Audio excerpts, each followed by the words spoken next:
think that trauma and PTSD from childhood needs to be addressed before awakening can occur. Growing up in a family where there was alcoholism, rage, codependence and dysfunction has left tremendous grief, anger, separation and a false self developed to help survive the chaos. There is an existential grasping at the gut level from all of this. Does this need to be cleaned out a bit and healed before awakening can occur? I fear awakening could be re-traumatizing. Also, can you talk about Osho chakra breathing for trauma and other healing? And finally, how do you balance knowing you're perfectly good enough as you are with the need to work to be free of trauma that makes you hurt so much? Sorry, a lot of questions. No, I don't think that trauma and PTSD needs to be cleaned out before awakening can happen. I think awakening can shift some of that. From my experience, I think everybody's got trauma in their system. Was after the awakening, it got acted out again. So often when you have trauma, I think this is really beautiful. The body, it's just not so nice to do it. But what happens is when you have trauma, and everybody has it, you actually tend to go towards that which traumatized you. So you tend to, if you were abused by your dad or something, or he was very abusive and shouted and controlling, then you'll tend to gravitate towards that.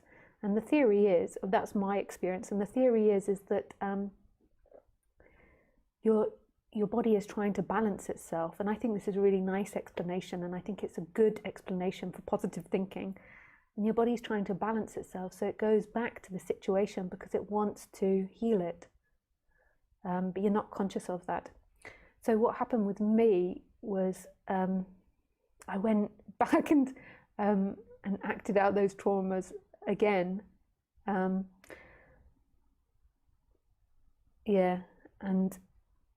then what happened this time was really acknowledging it and really seeing through it.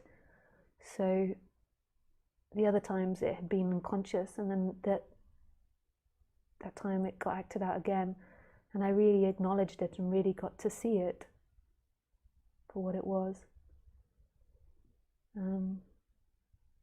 Yeah.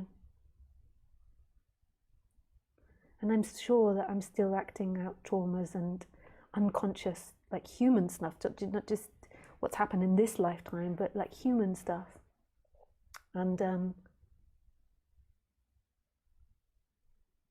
that's could be an endless process.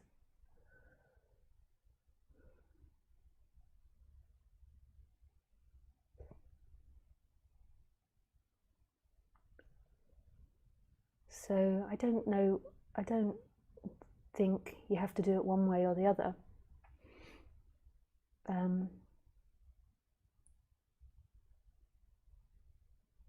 Yeah.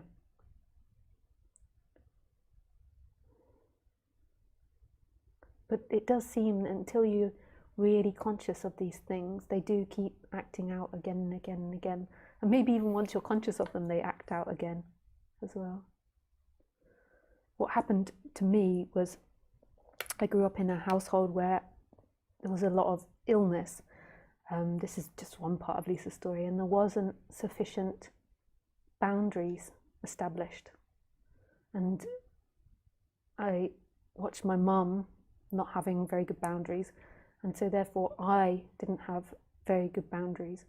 And if you're somebody that doesn't have good boundaries, then what you attract is you tend to attract very pushy people because you're not establishing boundaries to kick them out. So somebody with really good boundaries would be like, nope, nope, nope, and then that person would be pushed back. But somebody without very good boundaries, you can have a very forceful energy that comes into your space, and if you haven't been taught it, you can't recognize that.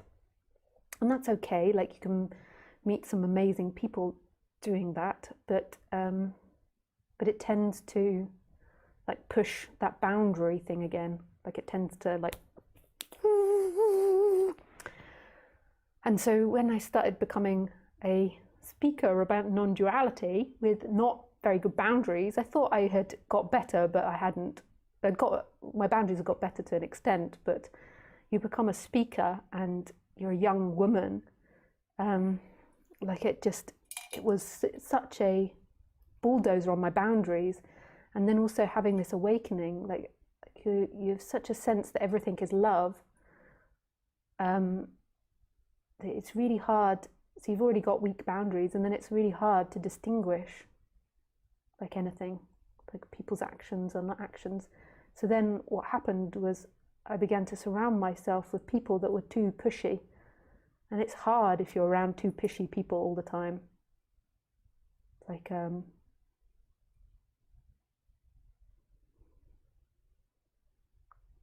so inevitably there is like an explosion that happens, an eruption, and that happened about 4 years ago, and it was really painful. Like this eruption, like and when I say an eruption, it's like finally one of those people that pushes your boundaries too much, like did inappropriate stuff, and through that there was a great learning and understanding and process that happened in me. It was really like I really registered it and really trying to improve my boundaries, but it's not natural for me. Like still now I don't have very good boundaries, and it's maybe a lifetime work, but I'm really conscious of it when it begins to get acted out.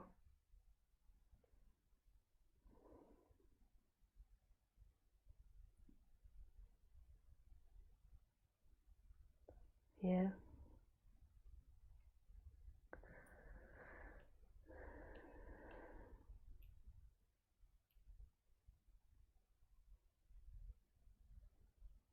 And I can feel it often, like when somebody's crossing my boundaries, but the problem that I have is that I feel compassion for that person.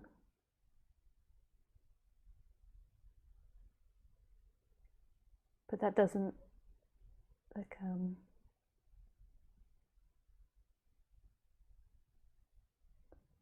yeah. So you know, we've all got our stuff to go through. Maybe, like I don't have like, or maybe I do and not conscious of it, but it doesn't feel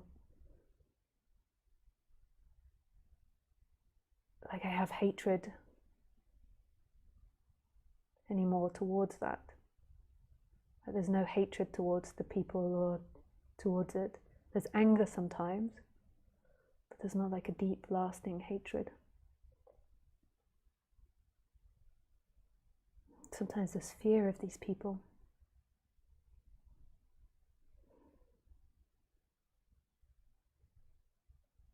But all of it is welcome. So you have these feelings in your body, and they're so visceral when you really get down to it. When you stop living in the story of it, like the sensations are really visceral, like fear or discomfort around someone, or somebody triggers something again.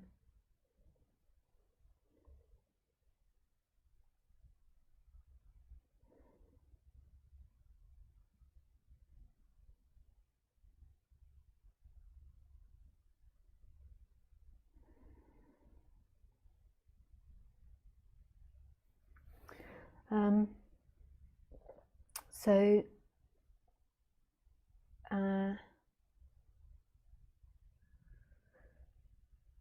stuff like Osho chakra breathing. I was trying to say Osho chakra breathing is really good. You can find that information on my website. Holotropic breathing is really great. Like other types of therapy, like physical therapy, like more energetical therapy, like massage. I forget this other therapy. It begins with a K, and they massage you and find stories in your body. All of this is really good for relaxing the body. But just really seeing that there isn't somebody that arrives somewhere. So you're always thinking of it as your trauma, that belongs to you. Even when I tell the story of Lisa, like I talk about it as if it is someone here, but it's deeply seeing that that isn't you. Like who you are is the experiencing of that.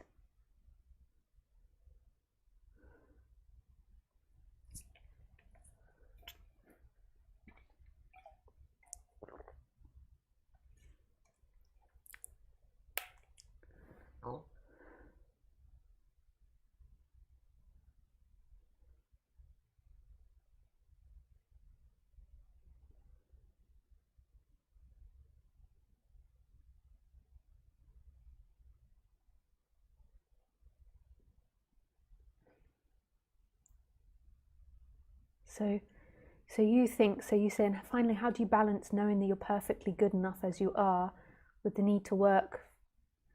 It's not you that knows that.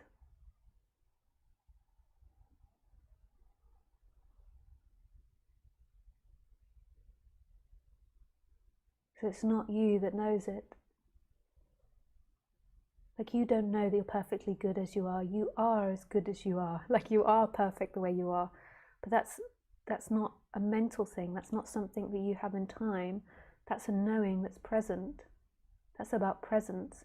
The person can always improve and change, and it's coming and going. It's not a fixed thing.